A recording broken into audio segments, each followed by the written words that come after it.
Hi, this is Derek Jordan. Welcome to the World Fusion Show, where we bring you the leading innovators in world fusion music.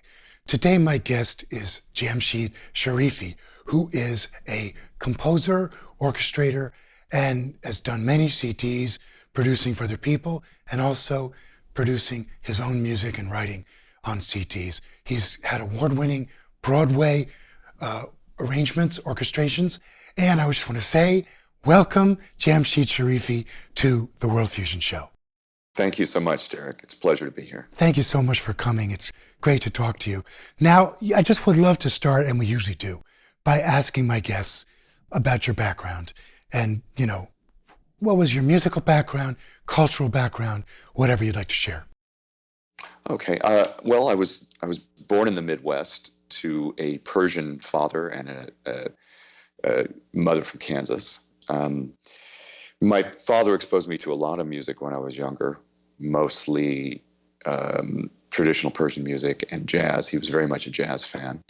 My mother was a piano player and taught me piano from the time I was about 5 until I was 10 when she got me other teachers. I also, from a fairly young age, well, I think from around 10 years old, started singing in a professional church choir, an Episcopal choir, which I did for 4 years, which was in many ways a formative experience. In addition to traditional piano lessons, it was group singing, it was reading new music all the time, rehearsing it, and it kind of got me addicted to reverb too, singing in churches. I hear you. When I was in my teens, I started getting interested in improvisational music and jazz in particular, and started looking for teachers who could help me bring that about. That was not always easy, but eventually led me to Berklee College of Music, where I went to school. I also before that I went to school at MIT, which is another interesting part of my life. Yeah. Because I'm a real nerd and a math and science person. Mm. And actually met one of the most important musical people in my life at MIT, which was Herb Pomeroy. Mm. But I did end up at Berklee and graduated from there in '85. Studied film scoring and jazz composition and arranging. Those were my main points of study there. In addition to playing a lot, as most people in Berklee end up doing. Yeah. When I finished Berklee, I started teaching at MIT, which was through Herb Pomeroy. He had led the jazz band there for 22 years. I'd played in that band when I was a student. Yeah. And he asked me to conduct it after his departure, which was a phenomenal experience as a young person to be in charge of a group and to have to learn how to rehearse, and to have an opportunity to write. I wrote 20 pieces for them in that time. Wow. And soon after starting that, I also started teaching in the music synthesis department at Berklee. So I like to tell people that I had the most musical job at MIT and the nerdiest job at Berklee, which kind of suited my interests. I've always been very much into electronic instruments, Right. and synthesizer programming, and the whole deal. So where did you get and where did you develop your interest in world music? Because obviously you have listened to a lot of world music and incorporated it into your work. Well, I think the earliest exposure, as I said, was through my dad, and like a lot of early exposure, I'm not sure that I either appreciated it for its musicality or even liked it. Mm. But at Berklee, I began to feel a kind of longing for what I'll call depth or authenticity in the music that I wanted to be involved with. Yeah. And the thing about a music school is, it's a school for music. You're trying to teach technique, and you're trying to come up with ways of mechanically addressing the process of making music or playing. And I wasn't sure that I was getting that kind of deep intensity from the jazz world, and it made me look other places. Yeah. I began to listen to and study West African music, and Right. and eventually found my way to Middle Eastern and Persian music, which was kind of a rediscovery of what my father had pointed me to when I was younger. Sure. And it made me open to all kinds of musics and ways of thinking about music. Right. Not that I ever let go of what I learned studying as a jazz person, Right. because that is a method of learning improvisation. It was just by investigating other cultures' musics, it made me look at improvisation in different ways. I'm sure it was great. So I would love to go to our first video. This is a piece of yours called Awakening. Do you want to tell us a little bit about it before we see it? Awakening came about through Fred Harris, the current conductor of the jazz band at MIT and also the conductor of the wind ensemble. I'd been doing some writing for the jazz band at his behest, and he said, you should try to write something for wind ensemble. And he got the idea at the beginning of the Arab Spring that would be a great topic. Yeah. And he said, why don't you use this as inspiration or a guideline or a template, and try to write something for the group. So that was the seed that started it. I'd never written for wind ensemble before. I've written for orchestra in the course of doing film scores, but wind ensemble takes the strings away, which is really the core of most orchestral music. Yeah. And it was challenging, but the piece turned out to be pretty good and pretty enjoyable and fun for them to play. And they made this video, and the MIT won a regional Emmy for it. Nice. It was all a good thing. All right, great. That was the genesis. Fantastic. Let's go look at this. But you'll hear a lot of Middle Eastern threads. Yes. Cool. Great. Okay, nice.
All right, we are back with Jamshied Sharifi.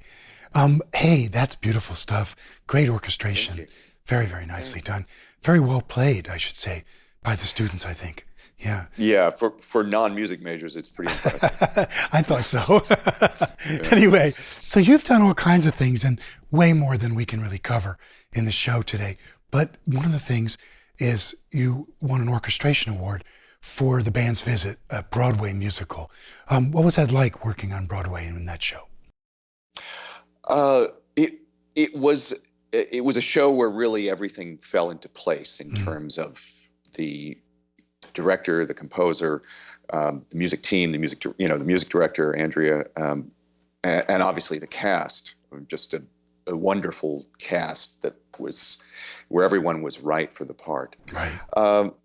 So when the components are right like that, it makes everything go so smoothly and so easily and naturally. And that's fantastic. Now I would like to go to our next video. This is called 1,000 Strings, and it's an example of your arrangement and production for other people's CDs. It's a really cool video, and beautiful sound. Want to say something about working with these people? Well, this is the second album that I've produced for Mameh Khadem. She also sang on my first record. She's a wonderful traditional Persian singer who was with the group Axiom of Choice.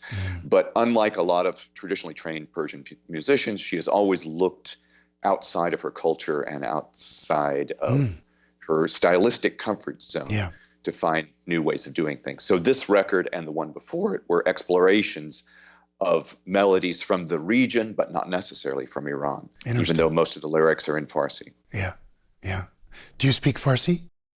I speak very little Farsi, but fortunately, she's my connection to all of this, and she, lets me know what's going on lyrically. And right. It's been a wonderful collaboration working with her. We also had a live band, and we were very lucky to have Strunz and Farah join us on this track. Well, thanks, and she is a wonderful singer. Let's go to see this video right now.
Wow, she's so good. I hate to cut her off like that. Yeah, totally. Really fantastic. You're such an interesting, I think, musician to me, because you're not really so much about promoting your own work as supporting and creating these beautiful soundscapes for people. And, you do your own composition, obviously. But I think it's just great how you support others with your music. Thank you. I mean, certainly that's how I see production, as trying to, bring the artist's vision farther forward. Right. Well, I would love to go to our third video, which is a piece of yours called Colo, I think, right? And yes. Want to tell us about this performance and this work? Yes, the piece itself is interestingly based on the previous song, which is a traditional Serbian song. So, it's in the same meter. They're both 7/4 and the same rhythmic partition. And I was trying to capture something of the melodic flavor. The performance is a yearly performance that Fritz Reynold, a friend I met at Berkeley, does in Switzerland every year, where he gets a certain number of professional musicians and a student group that's auditioned. They're very excellent students. Yeah. And the two rehearse for a week together and then put on a show. Yeah. At the end of that week, which is always well attended and recently is now very well videoed. This particular one features Ismail Luminosky and Chabatov Begi, who's been playing with Aldi Miola. But you'll also see Rodney Holmes playing drums, and you'll see Donnie McCaslin playing in the reed section, right? Right. He's featured on other songs, just not on this particular one. That's great. So great, let's go watch this video now.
Oh yeah, it's just fantastic stuff.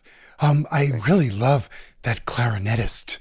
Oh yeah, Ismail's he's fantastic. Really, what great expression.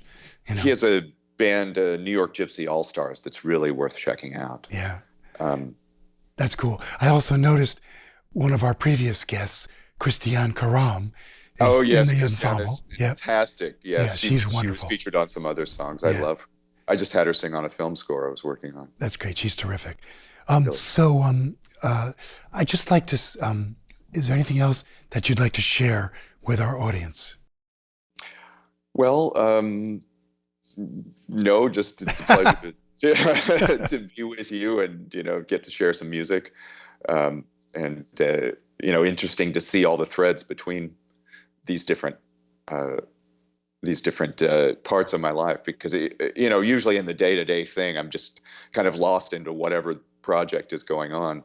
I think Rob Mounsey put it best. He says, I don't have a career, I have a careen. And I know I feel that sometimes, that every day is a different thing in a different direction, but somehow the threads all kind of fit together. That's right. And it's sort of like what I do with this show. I get to bring all these people together and create a vehicle for them to share their music with our audience, which has now grown quite a bit. Anyway, Jamshied Sharifi, I just want to say thank you so much for joining us today on the show. Thank you so much for having me. It's been a great pleasure. All right. Thank you. Take care. Take care. All right. It's Derek Jordan. Thank you so much for joining us today on the World Fusion Show. And we have so many more great shows and great musicians coming up. We actually recently won a national award for the show in public access TV as the best entertainment and arts series, which we're hoping will help us gain even more recognition and allow us to spread, to the world, these wonderful musicians that we have on the show. Please follow us on Facebook, subscribe on YouTube, check out our podcasts on SoundCloud, and remember, as we always say, think globally, listen locally, and support independent music.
Thank you.